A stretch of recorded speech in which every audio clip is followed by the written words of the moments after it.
Good afternoon, ladies and gentlemen. Fraser McKenzie here, the main commentator for the Talk of the Devil Elite League and driver for the Extreme 2 Racing League. Joining me today, he's having his second interview this season. But this interview is regarding some shock transfer news. Because we were going to have a transfer window in a couple of weeks from now. But we've had a shock early transfer beforehand, and it's regarding our defending champion, Mr. Callum Harrod. Callum, welcome along this afternoon. Thank you. How you doing? All right? Yeah, doing great. How are things on your Good. end? Yeah, good, mate. Good. Fantastic. Now, the reason I've brought you here this afternoon is we want to get some answers. We want to get some answers for the viewers and the fellow racers regarding your shock transfer to Ferrari earlier this week. Yeah. Yeah, it was a bit of a shock, wasn't it? Yeah, it's a bit of an understatement. But, we're going to try and get the article up to see if we can get your thoughts on it. Yeah, here we are. The shock early transfer. The article says that if my laptop decides to work with me, there we go. Okay, it says the next transfer window may be a few weeks away, but that hasn't stopped our defending champion from making headlines in more ways than one. Callum Harrod, who won the drivers and constructors titles last season for Mercedes, has managed to talk his way out of his McLaren seat to take Panagiotis' seat at Ferrari. Will this mean Callum is back in the title picture? Stay tuned for further updates as we prepare for our homecoming at Silverstone. So, what are your thoughts on that article? Yeah, I mean, I wouldn't say I'm necessarily back in the title race. I think there's too big a gap really to sort of close between now and the end of the season. But yeah, it'd be interesting to sort of see how things pan out.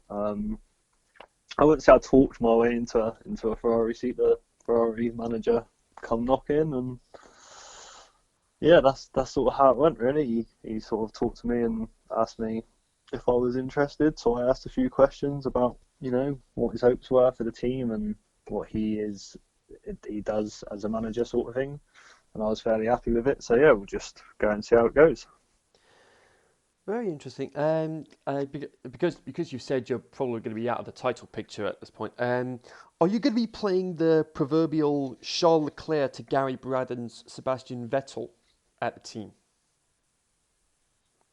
No, I think there may be a case of that to begin with. I think that maybe this season it's my job to try and help Gary close that gap and win the championship. It might be a different story next season. And how do you feel Stephen Harrison is going to feel about this? The fact that it feels like that he may have lost a bit of trust in you in regards to heading to a rival team. Do you feel he's been betrayed in some sense? I could understand why he would feel that to a certain degree, but I think that, me and Steve have got a good understanding on one another. We've been rivals at Mercedes or Ferrari the other way round at the start of last season, been teammates at Mercedes, and now we're rivals again. So I don't think that there's necessarily a lack of trust. I think that he'll be relishing a new person to fight against again towards the top end of the races. Very interesting to bring that up. And we had a couple of comments. One of them being from Gregor over the course of the weekend. With you having a qualifying ban for this weekend. Now, I'm not sure how this qualifying ban came about, but with the qualifying ban you've got and essentially starting at the back of the grid, do you feel you'll still be able to get a good result at Silverstone this weekend?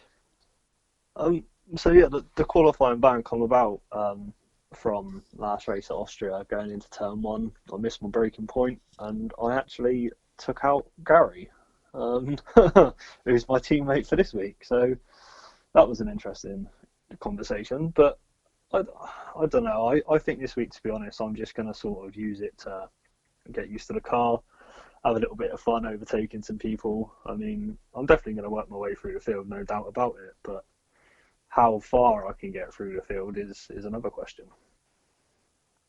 Yeah, and so something else Gregor brought up that he said that he said that he's going to try and make you work for a good race result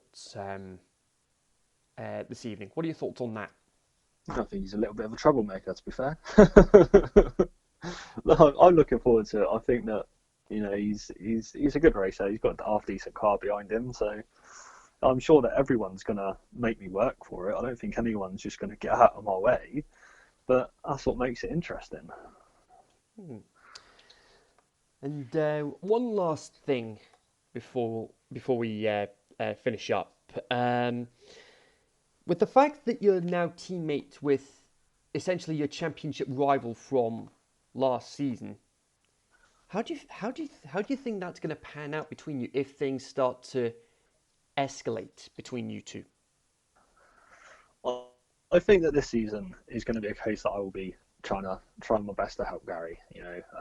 Next season, like I say, it'll be a different story. And I think that if things sort of started getting escalated, then the manager will have a decision on his hands, won't he? Hmm. We'll wait and see what happens. Hopefully, Hopefully, I can call some of the action for the main league race, but I've got the elite race to take care of beforehand. But Callum, thanks very much for your time, and good luck at Silverstone this evening. Lovely. Thank you very much. So there we go, folks. That's a very interesting insight as to what's been happening over the course of the last week. So yeah, I'll be on commentary for the elite race this evening, and we'll have fingers crossed Will and Mare on commentary for the main league, and I'll jump on board after the elite race is finished.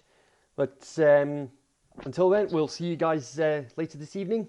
Goodbye for now, and thanks for watching.